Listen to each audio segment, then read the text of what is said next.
Yes guys, this is Nearly Last and welcome. In this video what we're going to be talking about is what I like to call the Golden Gun campaign, which is in Black Ops 3. This is the new realistic difficulty campaign mode that is in Black Ops 3. Now for me this has caught my eye and I'm really excited for this one because I find this a big step up. Now as we've had in previous Call of Duty titles in the campaigns, we had the hardest mode, which was veteran, which let's be honest, it wasn't particularly that hard. Even for the modest Call of Duty player, they could pretty much waltz through it in a matter of hours anyway because the campaigns were always too short. So for me now this is a big step up. Now what they've done this time is basically in this mode is that you have 1 point of life. If you get shot once, you're dead, and they also say if a grenade goes off anywhere near you, you're also dead as well. Now that is going to add a lot of fun to the actual game. Sure, it's going to get frustrating, sure it's going to get annoying. I must admit I'm going to probably want to throw that controller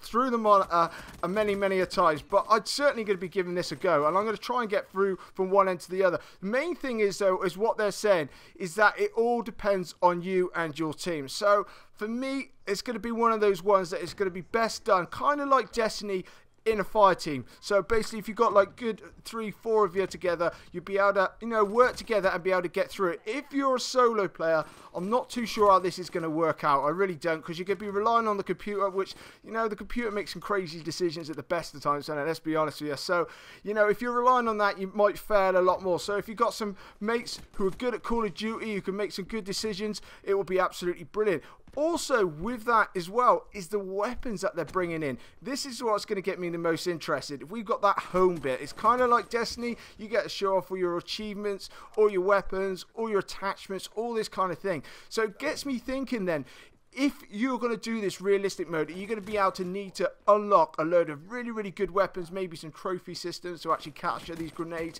You know, whether they've gone into a lot of detail with this as well, that you couldn't just jump straight into the realistic mode and, you know, just use the basic guns and go through it. That you're going to have to try and unlock certain things, go to your armory, say, right, that didn't quite work out as a team, and work out what kind of weapons.